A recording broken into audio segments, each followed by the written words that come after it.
Hola, buenas noches, bienvenidos a nuestro programa Somos Protagonistas. Estuvimos en el Centro de Jefes y Oficiales Fluviales de Pesca y Cabotaje Marítimo. Hablamos con su secretario general. Justamente este no es un buen momento por el que está pasando el sector. Pudimos hablar con él acerca de esta incertidumbre que estamos viviendo. Cuando hablamos de este sector, hablamos del verdadero crecimiento de una nación. Y si no existen reglas claras, nada es posible para salir adelante. Vamos a escuchar la palabra del señor Julio González Insfrán. Estamos acá con el capitán Julio González Insfrán, secretario general del Centro de Patrones y Oficiales Fluviales de Pesca y de Cabotaje Marítimo de la República Argentina.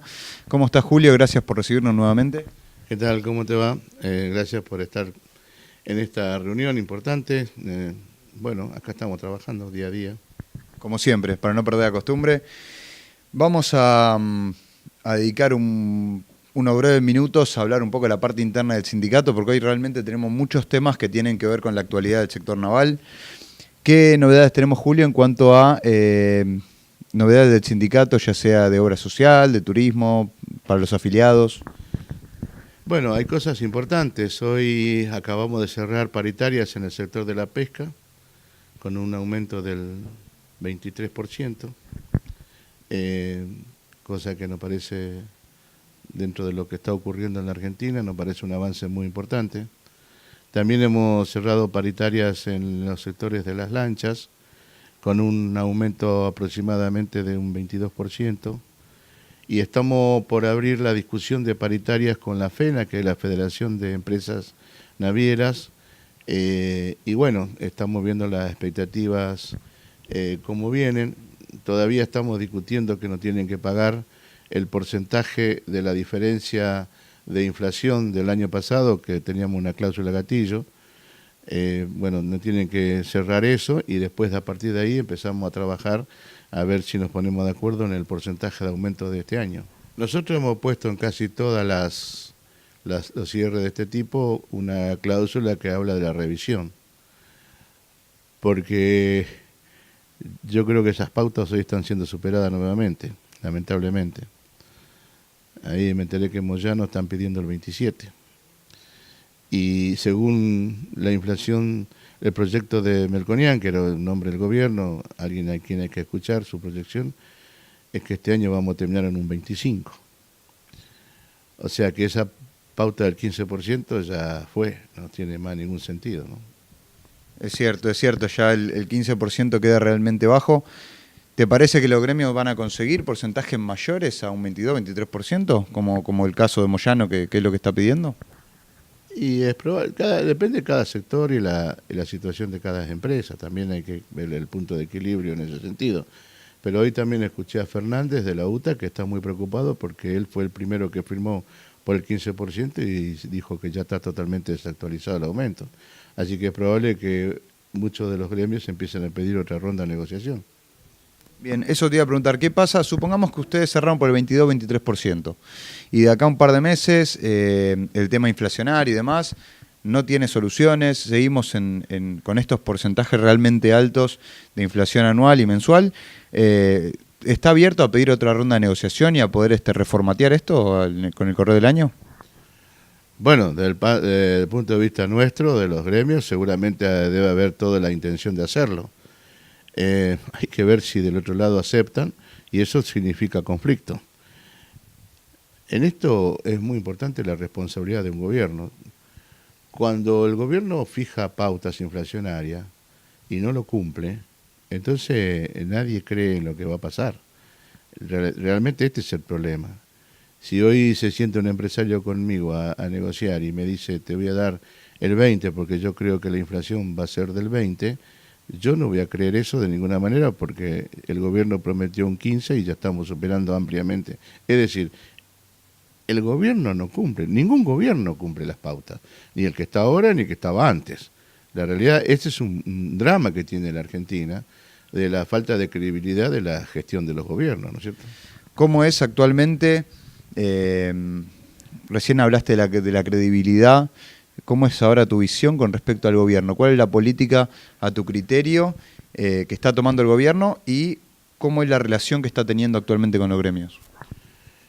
Yo creo que es de tensión en estos momentos, pero nosotros hemos vivido una experiencia con la ley de marina mercante y si uno analiza todo el proceso cómo fue, está claro que comenzó un cambio de opinión, un cambio de gestión y un cambio de objetivos dentro del gobierno, desde que el momento que fue sancionada la ley por unanimidad, porque el gobierno participó y se sentó con nosotros a discutir artículo por artículo, por eso salió por unanimidad en el Senado esa ley, allá por el año 2016, salió por unanimidad porque el gobierno estaba de acuerdo. Pero después hubo un cambio de políticas, cuando lo rajan a Melconian, lo rajan a Paigat, y aparece Duhovne, cambió completamente la posición política del gobierno y estuvimos un año discutiendo en la Cámara de Diputados los proyectos de ley de industria naval y marina mercante, y cuando finalmente resignado por todos los recortes que decidieron hacer, nosotros decidimos, que salga una ley, por lo menos algo vamos a tener. La ley salió en un plenario de 4 comisiones, el oficialismo apoyando y gestionando para que rápidamente se haga ley la idea, y aunque no era una ley ya ideal, porque había tenido muchos recortes, pero en el caso de la industria naval se había colocado 1.500 millones de pesos para financiar la construcción de buques en la Argentina. Eso fue el acuerdo que se hizo con el propio gobierno, por eso hubo esas plenarias de 4 comisiones, todo el mundo de acuerdo, salieron las leyes, pasó en el Senado como por un tubo, y a los 3 días el Ejecutivo veta el proyecto de industria naval donde hablaba de la financiación. Eso quiere decir que hay todo un sector acá del gobierno que tiene poder suficiente para decir nosotros no queremos marina mercante. Lo que pasa es que los políticos por ahí no tienen el coraje para decirlo públicamente. Pero este es un proceso objetivo. Y hoy nosotros tenemos problemas en el sector porque no hay financiamiento para la reconstrucción de buques, no hay un plan para desarrollar la industria porque no hay ningún tipo de políticas en el sector. Las empresas que están sobreviviendo tienen que seguir soportando la tremenda presión impositiva, no es competitiva la bandera, y entonces muchos sectores dicen, bueno, si la bandera no es competitiva, que venga el extranjero a hacernos el transporte. Y así como vamos entregando poco a poco todos los bienes nacionales, ¿no?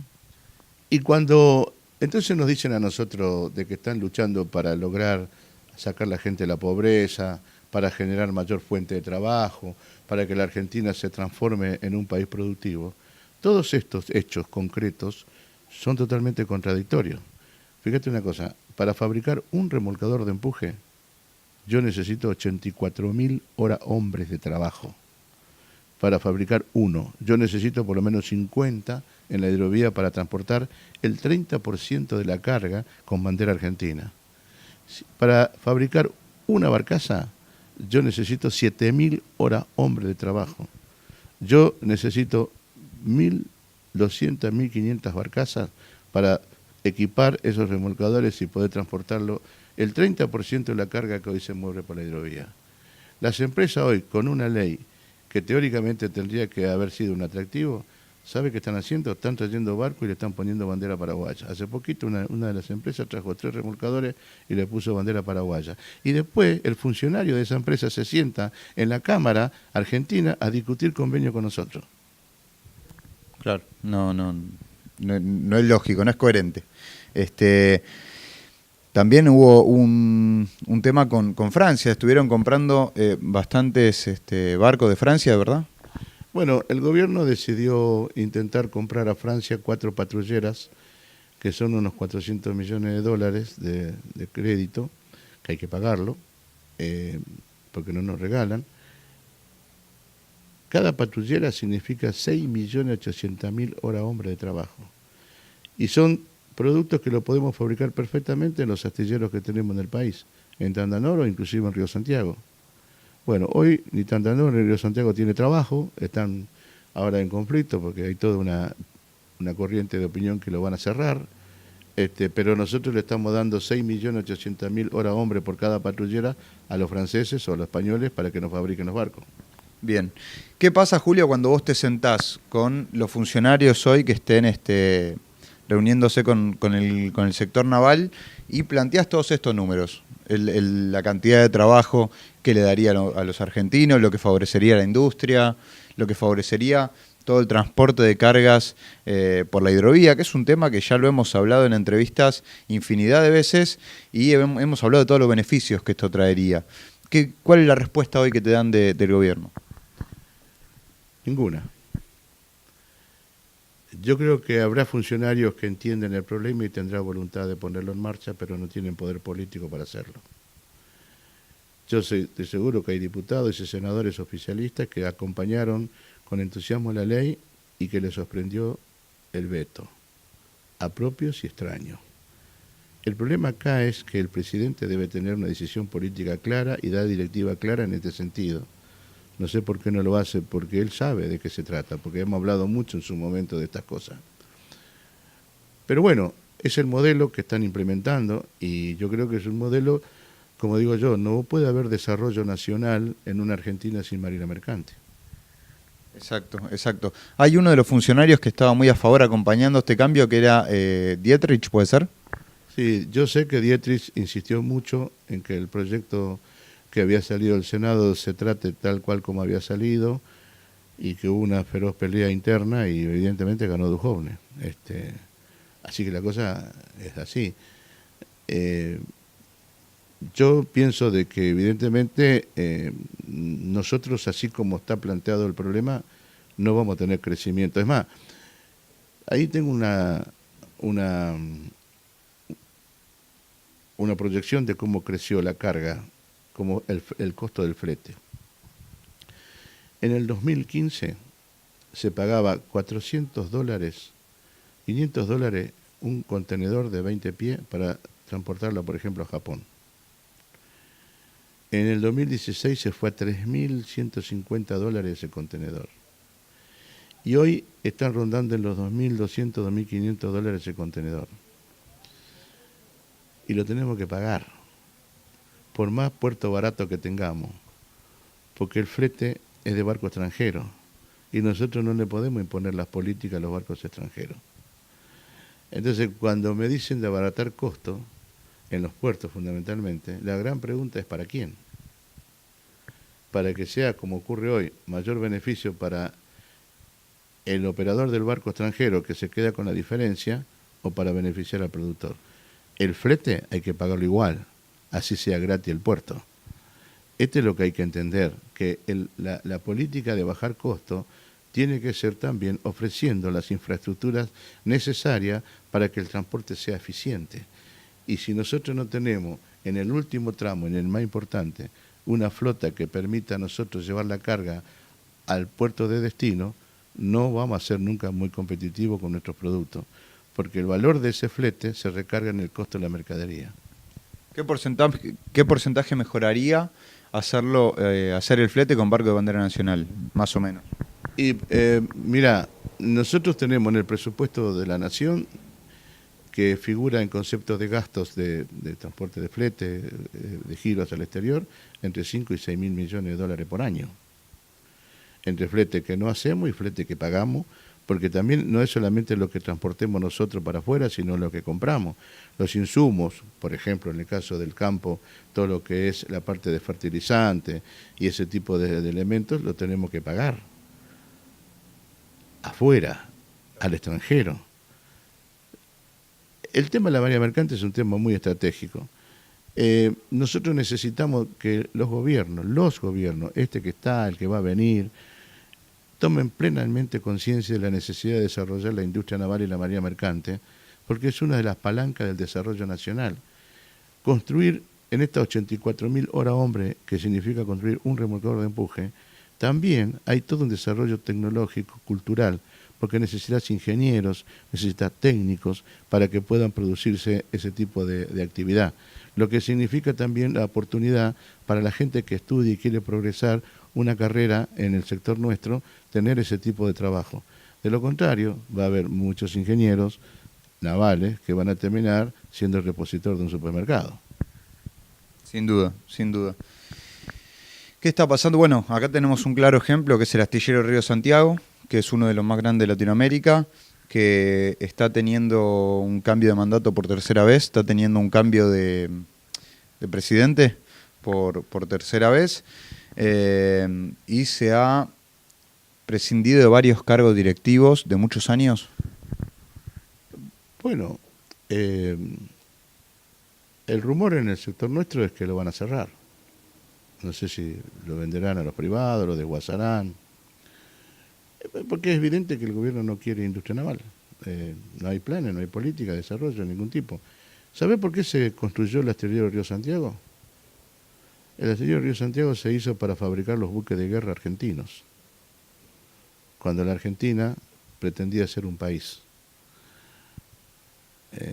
Esa es la historia del astillero. Y ahí después se transformó en una empresa comercial para fabricar buques de la Marina Mercante. Se construyeron muchos buques importantes, se construyeron algunas fragatas y también se construyeron buques de porte en ese astillero. Bueno, si nosotros pretendemos una Argentina que compre los barcos a China y no tener una fuerza armada autónoma, el astillero está de más. ¿Y cómo desfavorece hoy? El astillero igualmente, de todas formas, ahora está con una producción parada, está con una producción realmente muy escasa. ¿Cuál es la opinión que tenés vos como representante de los trabajadores y cómo están los trabajadores? ¿Cómo están las aguas? ¿Cómo está el clima dentro del astillero? Bueno, el responsable del astillero hoy es el Estado. Si el gobierno nacional, y creo que depende de la provincia también, no le consigue trabajo, no va a producir.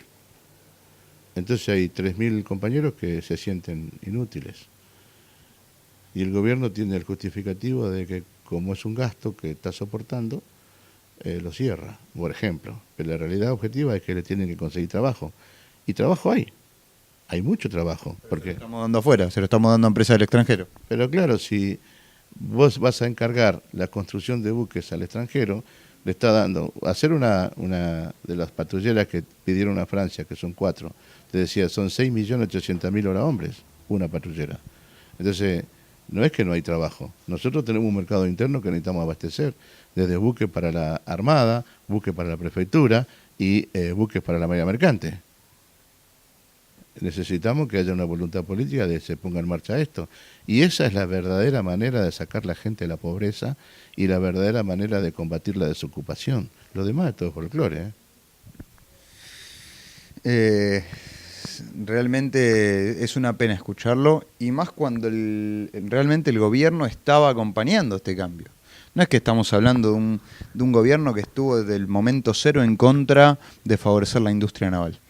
Realmente es una picardía que haya cambiado de rumbo, que, como bien decís, estemos entregando las horas hombre de trabajo a empresas extranjeras y que no busquemos el desarrollo nacional, que sin duda es lo que nos va a llevar, como bien decís, a ser un país, por todos los beneficios que la industria naval trae en la parte económica, por todo lo que mueve en cuanto a trabajadores.